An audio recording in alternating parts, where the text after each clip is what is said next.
ተሰቅሎ የተቀመጠ መሰንቆ ጥቅሙ ምንድነው? አለ አባ ጊዮርጊስ በሰዓታቱ።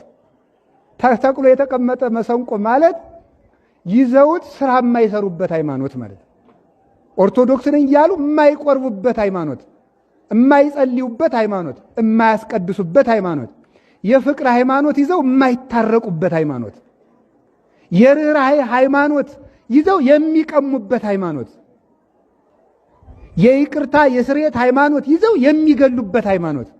እንዲህ ያለ ሃይማኖት አለ እንዴ? የለም። የተሰቀለ መሰንቆ ማለት ይሄ ምንም ትርጉም የለው። ሃይማኖት ቢኖረን ኦርቶዶክስ ተዋሕዶ የሚለው በመጽሐፍ አይደለም በኩላሊታችን ውስጥ ቢጻፍ ስራ ካልተሰራበት ትርጉም የለውም።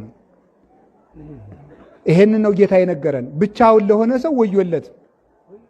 መሰራ ያለ ሃይማኖት ነጠላውን ለተቀመጠ ዘመን እያለፈ ይመሻል፣ ይነጋል፣ ጊዜው ይፈራረቃል።